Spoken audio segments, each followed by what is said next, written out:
I'm still stuck, y'all.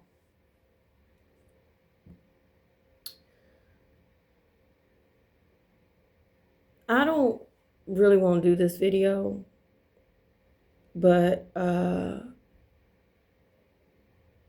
said to do it. I'm being led to do it. Um, and I don't even know if I have enough space on my phone to do it, but um,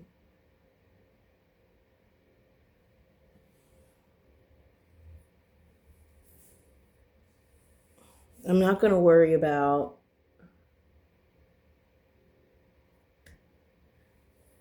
stopping and starting. I'm not going to worry about how I look.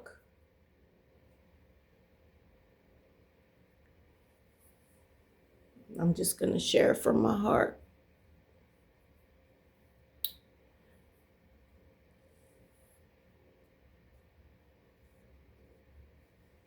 So I had a dream last night, and this is one of a couple of my dream books. And I learned a long time ago how to interpret my dreams. You know, it's not like, and I guess there are different ways, but your dreams are interpreted based on, they're personal to you, right? I don't, there's some books that'll, say that, this means this, there's certain symbolisms, and this means this, you know, and, falling means XYZ, but at the end of the day, the symbolism is personal to you. So I make it a point, since I don't remember my dreams that often, to write them down as soon as I can. And what time is it? 11-ish, almost 12 o'clock, something like that. And I have been interpreting this dream since about 7:30-ish. I've had to stop and start because some of the awarenesses that I keep getting have just been so powerful.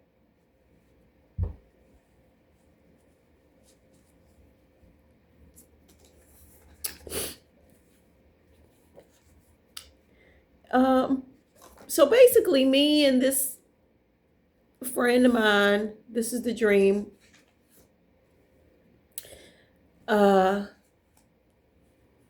were in this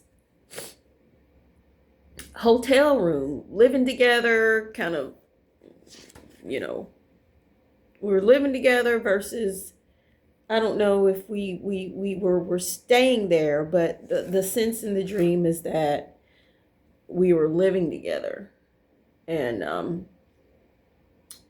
had in separate rooms, and both of us in transition from being in survival mode, right? And the hotel is like dirty. It's like, it's not, it just needs to be cleaned up. And so, we're on this journey together, but we're kind of separate. We're in separate rooms. That's, and I had to use the bathroom so I went in my room to go use the bathroom, but the toilet is like in the middle of the room, right? And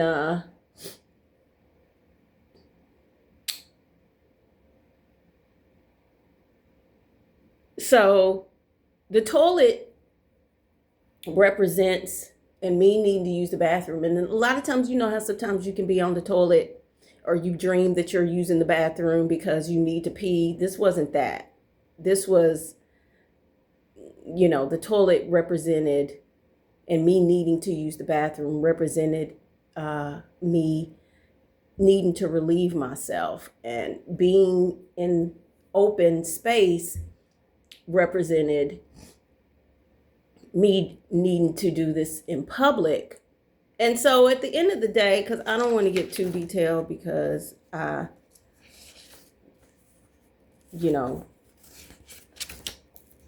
just don't want to get too detailed. But at the end of the day,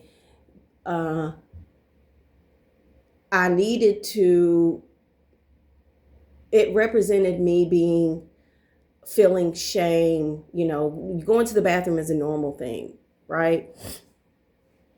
And me doing it in public, in open space, kind of represents this need or this calling for me to share all my business publicly. But I still have not been completely and totally honest about where I am in life. And there's a lot of shame in that. So, that particular part of the dream kind of represents me in this kind of state of where I am in my life, and the shame that I feel about me not really being in the place in my life that I want to be.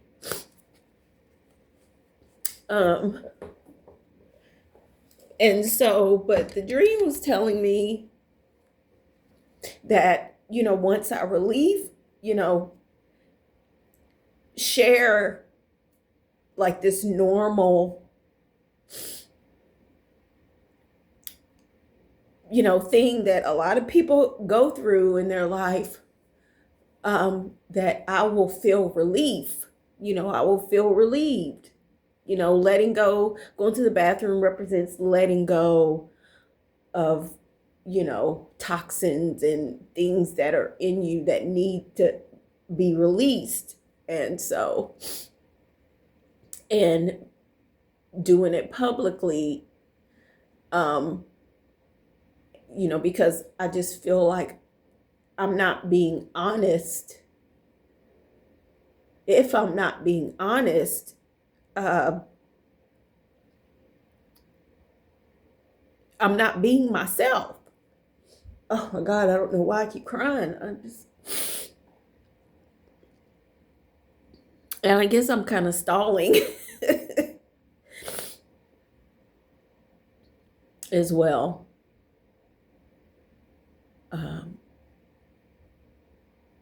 But yeah, so that part of the dream is the part that is, that's one part of the dream that I interpreted. The other part of the dream is since the room is kind of messy and represents this transition that I'm in from this survival mode chaos that I'm experiencing into, abundance, what the thing that I desire, abundance and freedom and all these things. And I've been in this transition for a long time, years and years and years. And I noticed that every time I start to elevate, something happens, or I do something to sabotage it. And so at some point,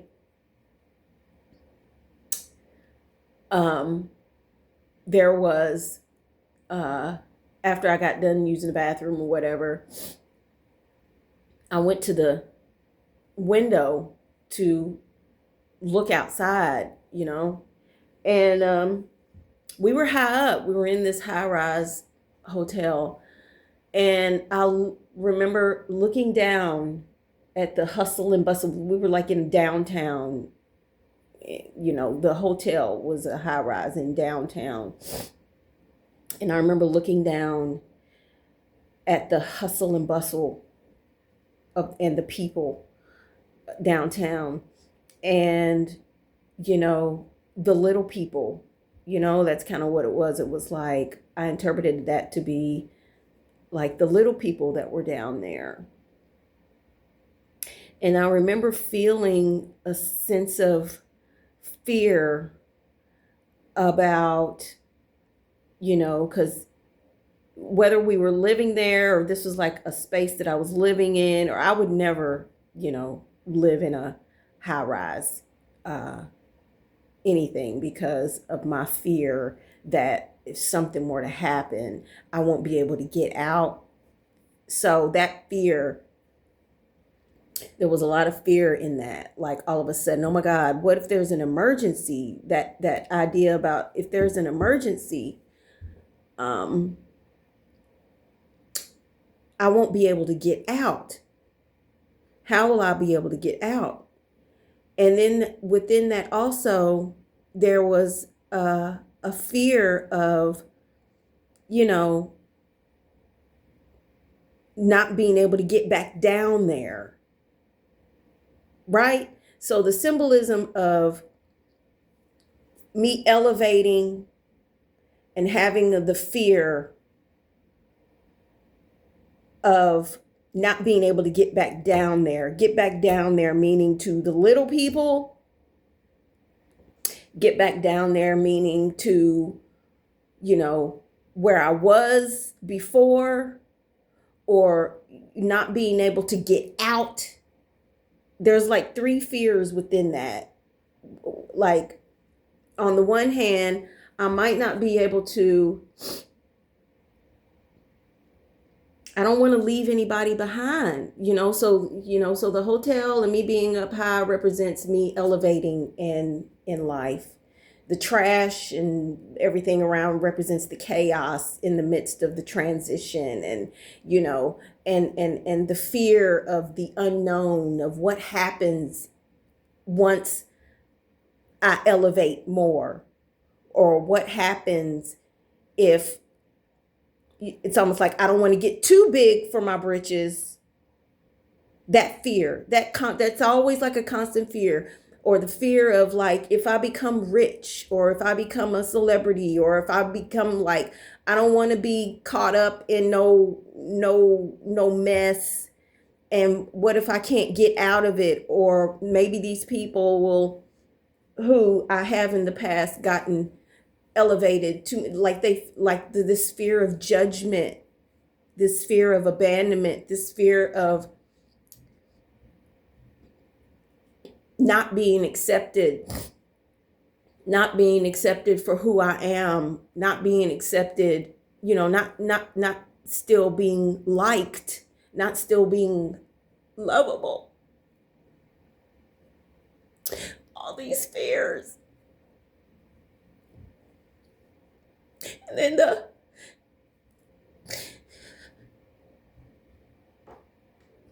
I also have a fear of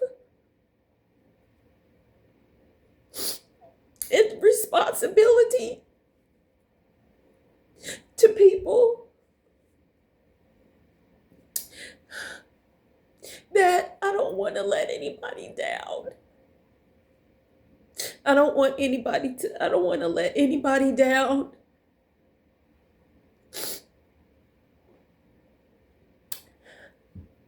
I don't want to hurt anybody.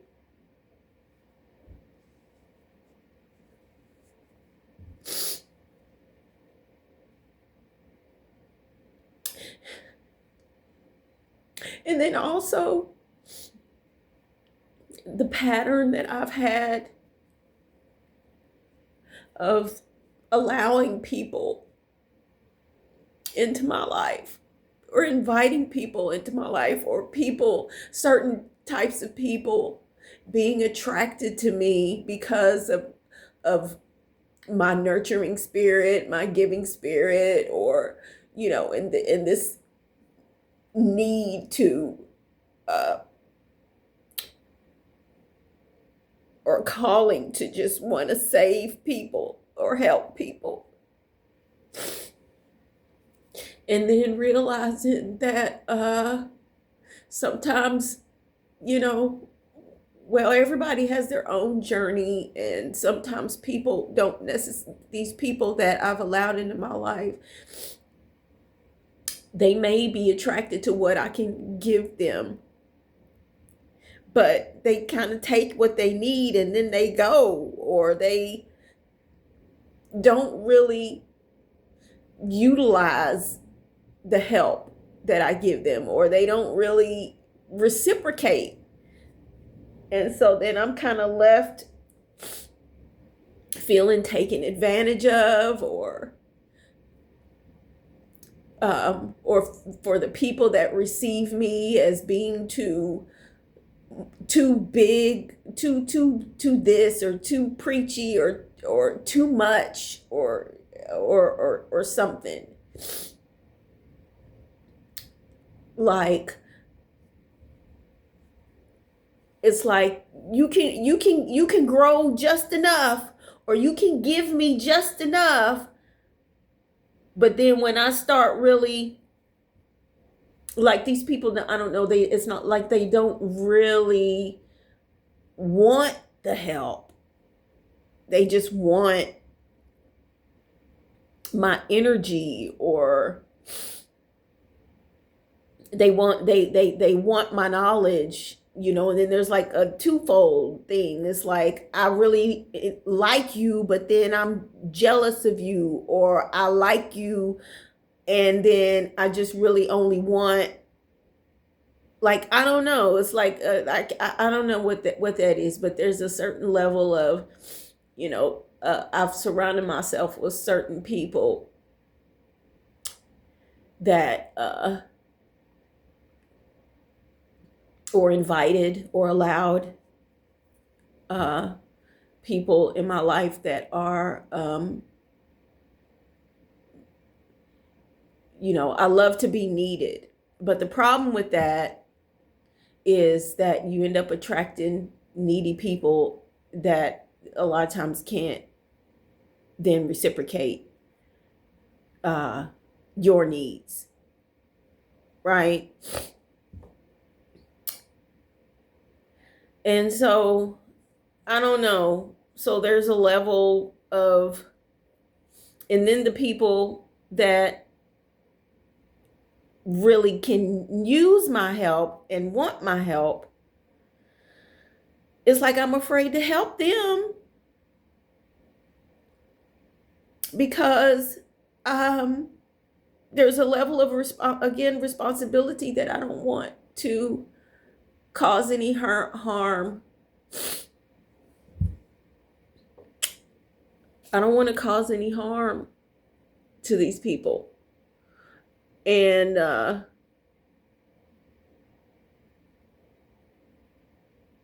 don't want the responsibility. I fear the responsibility again of letting them down or harm or whatever. So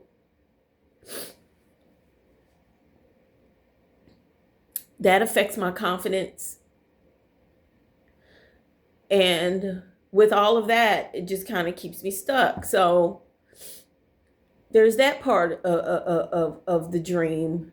Just all of that came from just, me looking outside at the high rise, and, all of those fears of, just elevating, getting too high and elevating. And then all of these fears of the things that will happen when I elevate, fear of abandonment, fear of rejection, fear of ridicule, fear of being taken advantage of, fear of, starting something, getting into something, being involved in something, and then not being able to get out of it. That's what that was about. So eventually I ended up, me and this friend, we were supposed to be going and getting something to eat. And we're kind of both of us rushing around, you know, trying to, you know, get dressed. She's getting dressed, and, you know, you know, well, she was more right, but that feeling of just always rushing around and hurriedness, um, is also kind of like a pattern.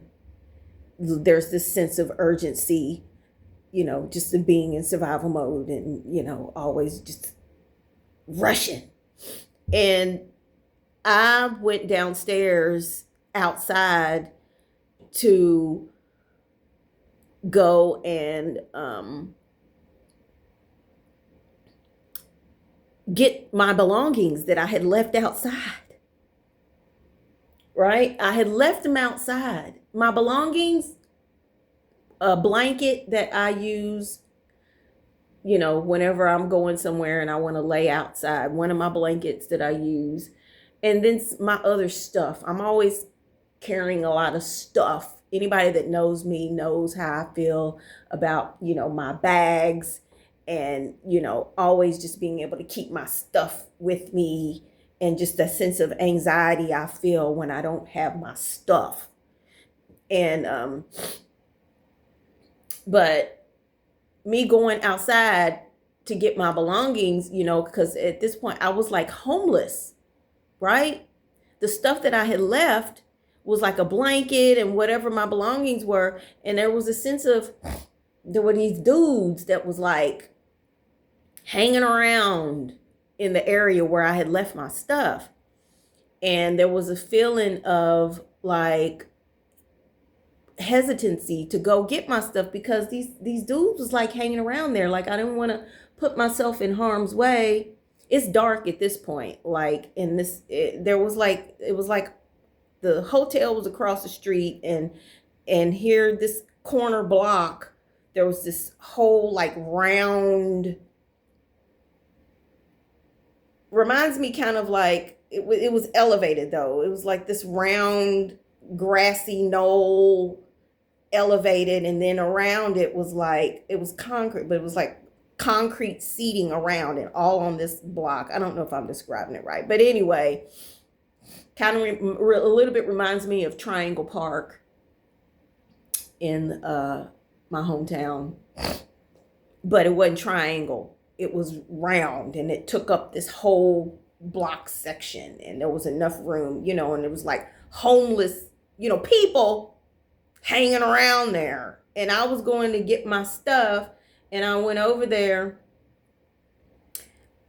Even though I had this hesitancy to get the stuff, I went ahead and went over there anyway. And it was like 2 or 3 dudes around, and this one dude, I don't remember really what the conversation was. I just remember the feeling of me getting my stuff, and then they proceeded to follow me, and was this conversation. And then I remember saying like, oh, I'm homeless. I was homeless. I had to come get my stuff because I was homeless, and feeling like, okay, I don't want him to know that I'm back I don't want to lead him back to this hotel room. And that whole thing right there just kind of really represents me going, you know, the pattern of me going and getting something, not listening to my instincts, and like, why the fuck am I going and getting that shit? It just represents me going back, not wanting to let go of the past, my past patterns, my past behaviors, the past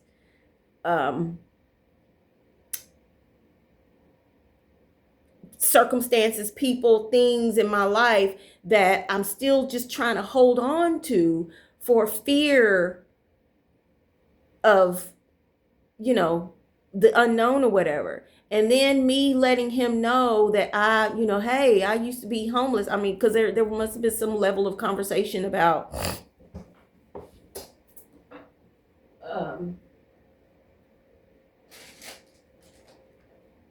there must have been some level of conversation about that I felt like I needed to, oh, this video was so long, that I felt like I needed to, what if I break it up?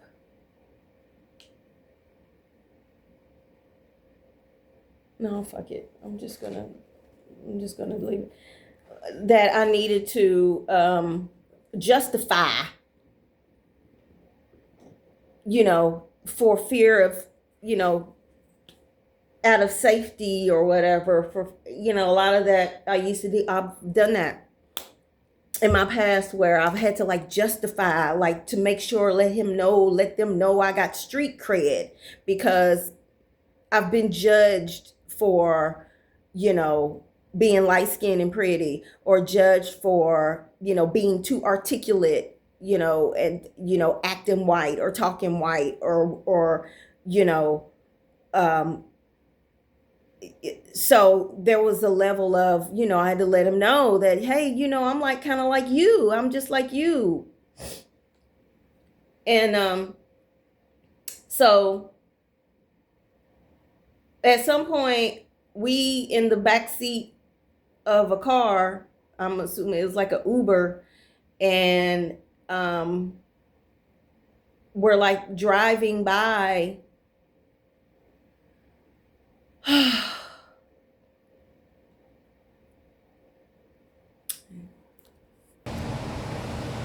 Okay, I had to pause for a minute because I started getting all in my head and thinking about, feeling rambling and all that. But at the end of the day, I'm posting this and saying all of this mainly for myself. No, mainly. I'm doing this for myself because there was a point where I was like, well, this will help somebody. And then I got, no, this will help you. This will help you. So,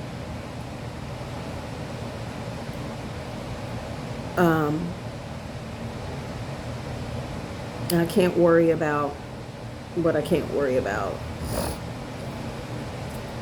And the message will be reached, will be received by, no matter how long this damn thing is, or worrying about other people's attention span, or worrying about whether or not it's too long and can't make money off of it or whatever.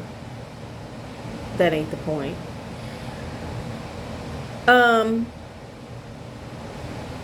So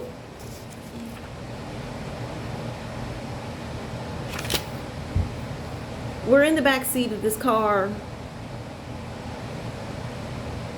Seemed like we was going across the Second Bridge Street because I could see the bridge to Indiana lit up at night. That's where we were. I don't know where we was going or why I was in the car with him, but we in the back seat of the car. And at some point I'm like, well, I need to let my friend know because I don't have my phone. I had left my phone. Something I don't know what that means. Something about me leaving my phone, the safety and security of my phone being left, because I left to go down and get this stuff that I guess I didn't feel like I would need my phone because I was only going to be gone for a few minutes. But no matter what, I always take my phone. But I didn't write on that yet about why I left my phone. Something about that. Me leaving the safety and security of my phone. Anywho, I didn't have my phone, so I said, I need to let my friend know where I'm at so she don't worry. But I didn't remember her number, because we don't remember numbers now. But I know my mama's number, and I know she had her number. So I was like, well, let me have your phone so I can call my mama, so I can, let her know where I'm at. And he was playing games. He was playing games. It were, there was a little bit of a tussle, like he didn't want to give me his phone, and it was like a little bit of a tussle in the back seat. Like he's over on the passenger side in the back, and I'm like in the middle, like, tussling with him about, let me use your phone. Give me your phone. See, this reminds me of me and my son, because there'd be a lot of tussling over the phone and all of that. So there's some of that in there, my own, I guess, guilt and shame about um, this relationship that me and my son still have, as far as like just all of that. So that we're working through. But there was a lot of that, playing games. He wouldn't give me his phone, and and finally he gives me the phone, but it's like some 1999 Nokia mix with smartphone type shit. It was really strange. It was really very small, and so when I was bumping up and down in the back seat, and I'm trying to put this number in, put Mama's number in, and but because we were doing all this moving around and this phone was so sensitive, I kept putting in the wrong number. The number was wrong, and then a couple of the numbers were wrong, and by the time, it was almost like I only had one chance to get it right before I pushed send. And so, but when I pushed send, um, the number was wrong, and it started dialing this phone number, and I hung up before they picked up. And so now I'm like pleading with this dude, like, okay, that wasn't the right number. I need to put in another number. I need to put in another number. And I don't remember what was said, but the dream ended with me pleading for him to, and this feeling and sense of like, I need another chance to, get this right. Pleading with him. Um, and so, where did I leave off? Because I didn't really even finish saying what I needed to say, and I just had to stop. And because I just became in tears, I just started crying, because I was like, this poor girl.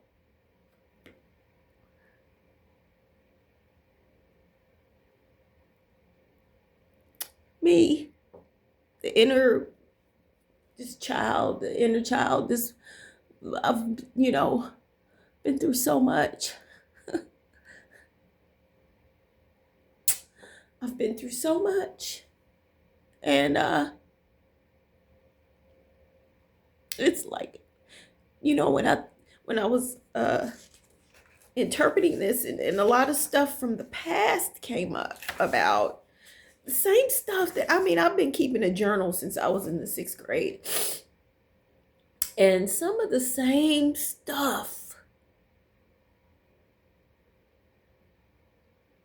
that I would go back and look at and wonder about is like some of the same. I'm 53. I'll be 54 next month.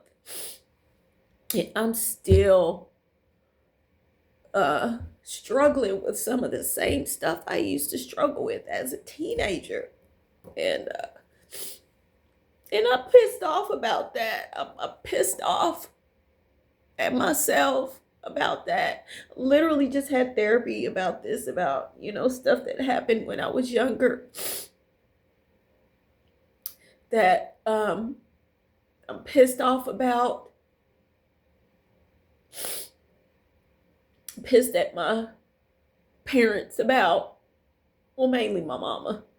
Pissed at my mama about. And then at the same time,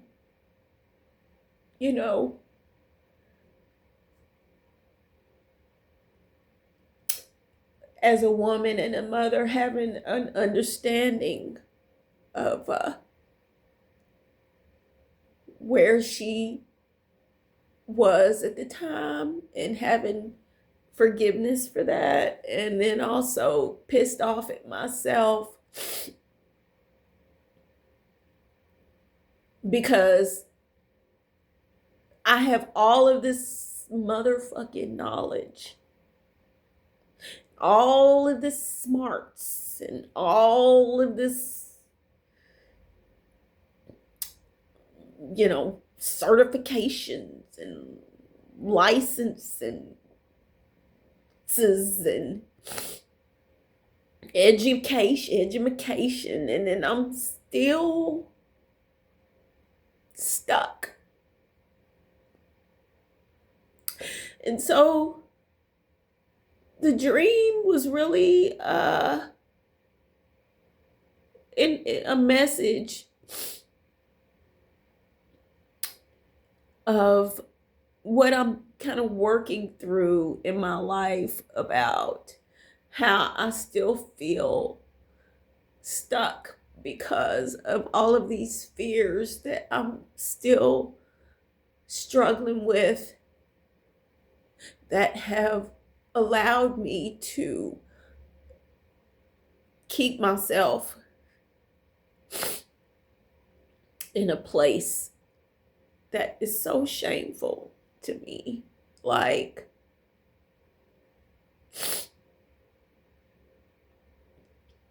I shouldn't be here. I shouldn't be here. And I shouldn't be on welfare. I shouldn't be on welfare receiving food stamps, facing eviction for the fifth or sixth time. I don't know how many times.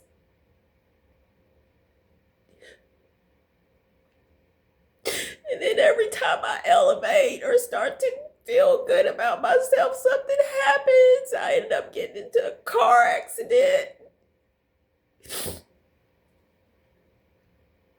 And my car's totaled and I don't have a way of getting around. I feel like I'm a prisoner of my own home.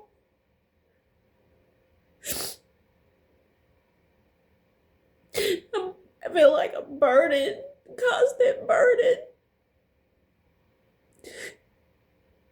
And then I found this discovery of, the reason why I'm acting, not only is it trauma and all of this and all of that, but this ADHD. Now I got this official diagnosis of ADHD, and then I start my medication, and this is going to help me be able to do the things that I need to do. But what I'm discovering and what I'm learning is that there's just no quick fix. There's no pill. There's no, therapist. There's no book. There's no nothing that is going to help me, overcome these things. Nobody's coming to save me. I get that. And I thank God for my belief in God and angels, and that it's been the only relief throughout all of this. And the whole point of this message is to speak my truth about where I am and letting go of the shame of where I am, even though I have 2 lucrative licenses and I'm still living in poverty. Even though I started this whole new venture of trying to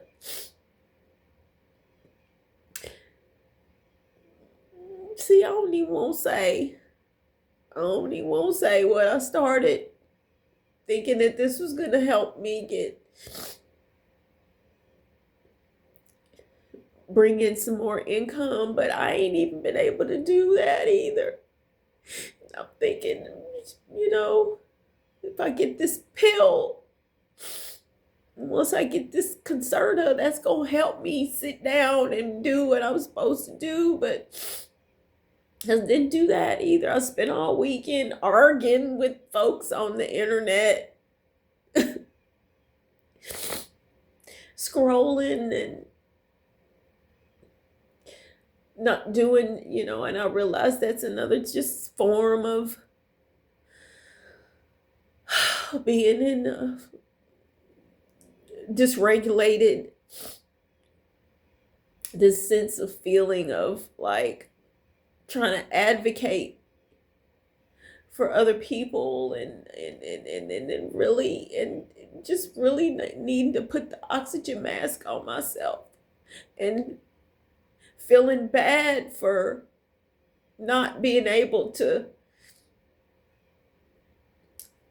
do for myself what I feel like I can do better for others. And then at the same time, a lot of people don't really want my help, or at least I don't feel like they do.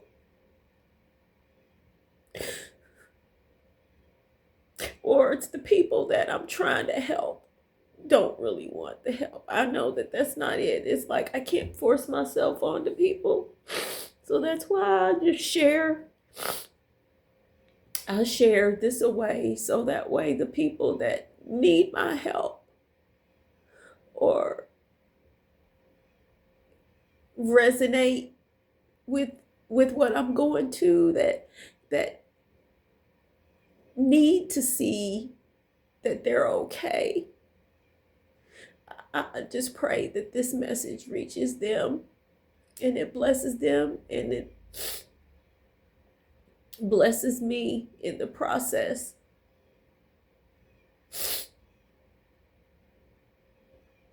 And that's the main point.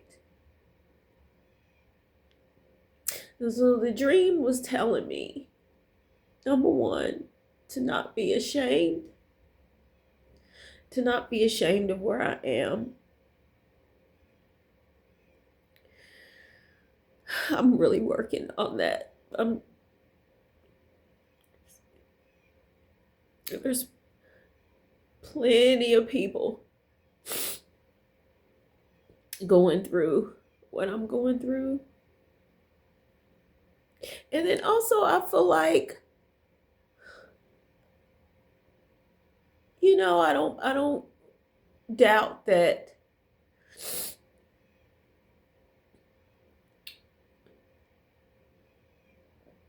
there's no coincidence that it's happening to me,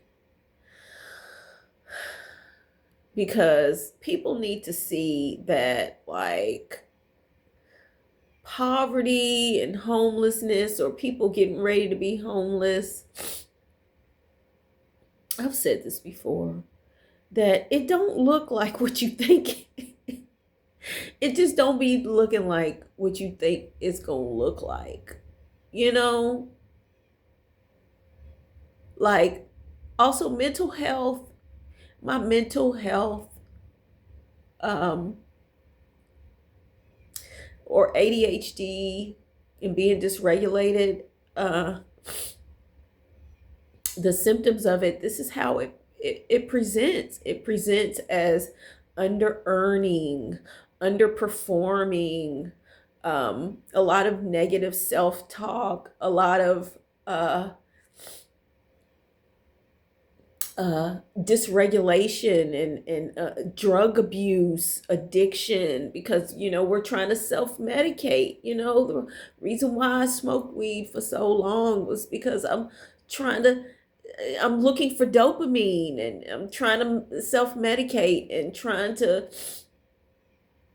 help calm my brain down. And there's a lot of us out there that are self-medicating, but we don't think it's that. We just think we just trying to relax. We just trying to, you know, but we're struggling. A lot of us are trying to escape our lives because we're miserable and unfulfilled, working for, working outside of our gifts, working and doing things just for money, um just to survive, when or just to please our mamas and daddies, our partners, our friends, um, uh, out of fear of rejection, fear of, um,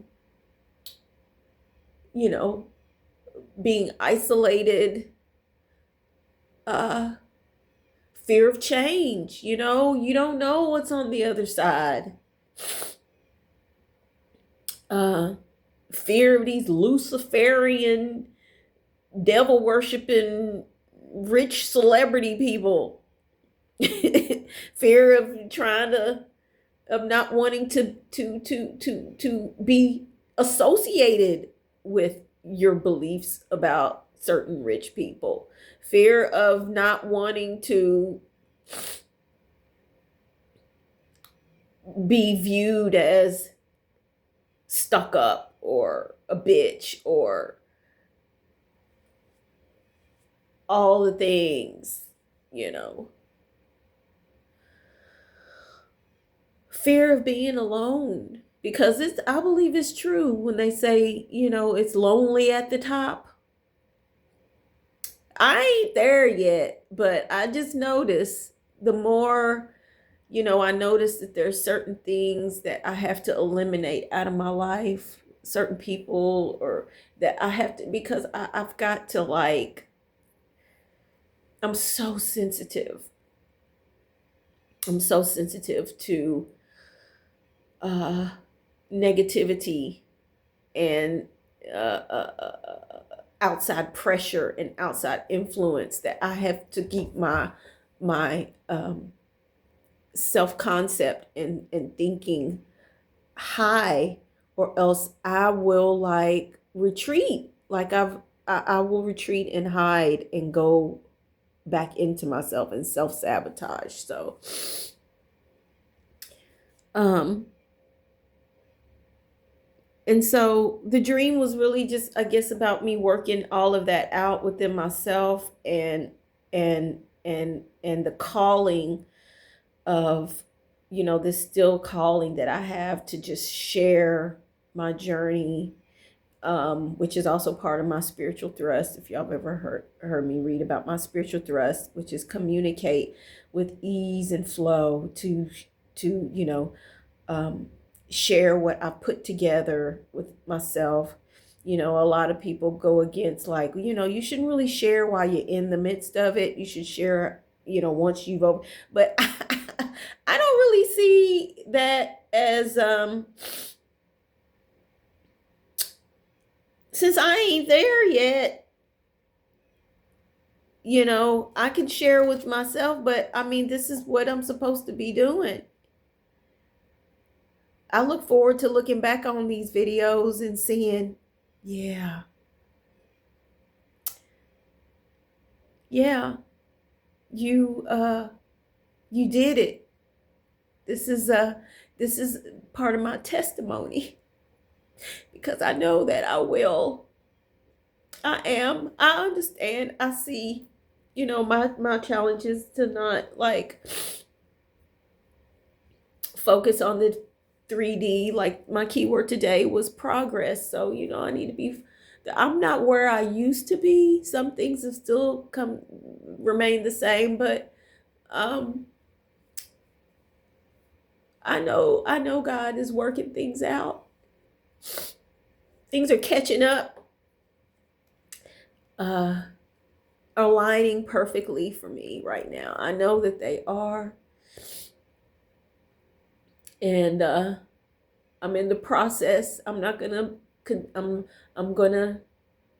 Every time I get to this point of fearfulness, when like my finances start getting a little bit low again, and I get a charge back here or there, or something happens. It's just always like manifest financially for me. Like I've been since I graduated college, and I've at this point been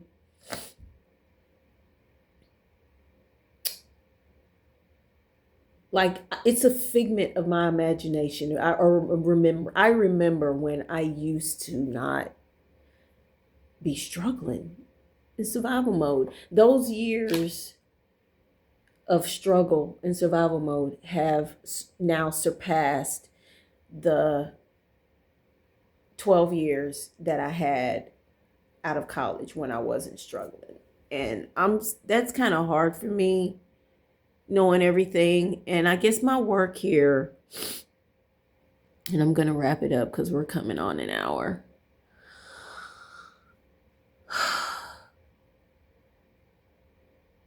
is to, I guess, continue to just be compassionate with myself, let go of the shame of where I am, and to continue to share my journey honestly and authentically, and not hide, and trust, continue to trust, and remember that, this ain't the first time.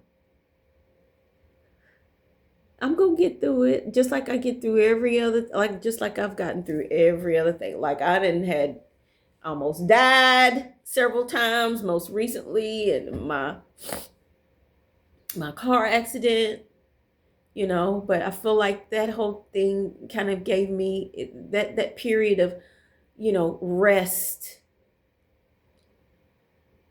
that I needed. The prayer of, God, I just need time to get myself together. Just need time to get myself together. I need time to have an emotional mental breakdown. I need time. And I trust that you're going to provide for me and support me. And as long as I just, keep putting one foot in front of the other. So that's what I'm doing now. I'm being obedient to sharing, and trusting what I'm getting, and I'm working really hard to let go the message, that was given to me, to let go of the shame that I feel about where I am in my life right now. And also, still feeling like worthy of receiving abundance and elevation, and feeling worthy of great things. I'm worthy of elevating, and I don't have to fear what's coming next. I just need to trust. Yeah. And the last paragraph, when I was just thinking about all of this. Oh, so what did I say? So the interpretation, basically the fear that has been ingrained in me from all my past trauma as a kid on up through now, is, and what I've learned is that it's not safe to be me, or it's not safe to elevate for fear of rejection, fear of judgment, fear of ridicule, or fear of harm. Because So I keep repeating the same patterns because when I do elevate in the past, those things that I mentioned before have happened where I've been rejected, I've been judged, I've been ridiculed, I've put myself in harm's way. When I've allowed myself to, trust people that, the lesson is just don't trust everybody. There's certain people I realize that don't deserve my trust. They don't deserve me. They don't deserve my time, my energy, or they haven't earned that trust. Yeah. Not necessarily deserving, because I do feel like everybody is worthy, but I got to put the oxygen mask on myself first and do what I feel like is best for me, and trust when to uh do these things.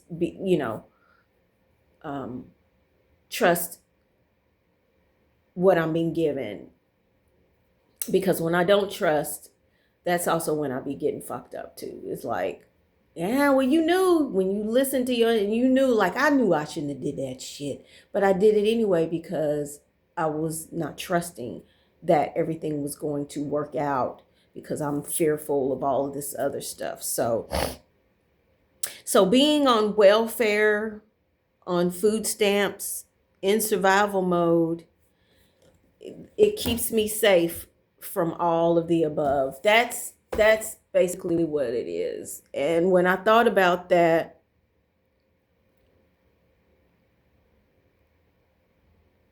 it's just wow. I think about, I just need to be compassionate for myself and let go of the shame of that, and just try again. I don't have to plead with anybody to give me anything, because that's what I was doing. I was pleading with, just give me another chance.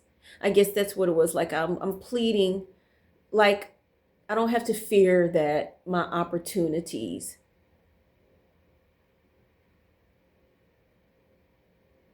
are going away.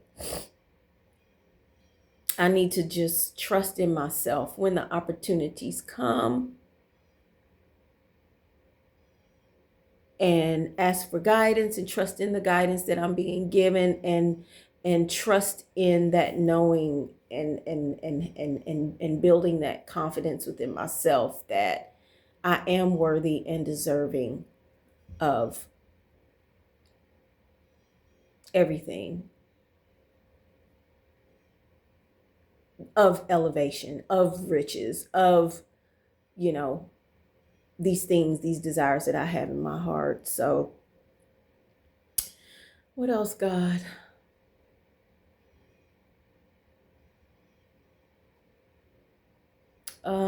Let me pause and just make sure I'm done. Um, I feel relieved. So I think that I'm complete, because in the dream, that's kind of what it was. It's like, if you just share what you're ashamed of, then you'll feel relief. And so,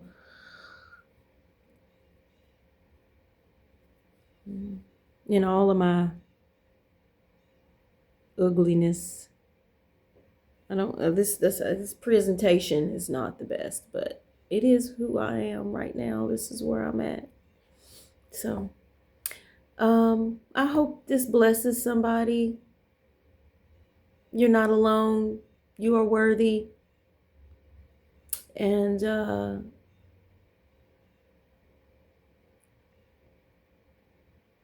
yeah, I guess that's it. Stay tuned. I'm going to challenge myself to continue to keep sharing my messages. And for those that it's meant for, um,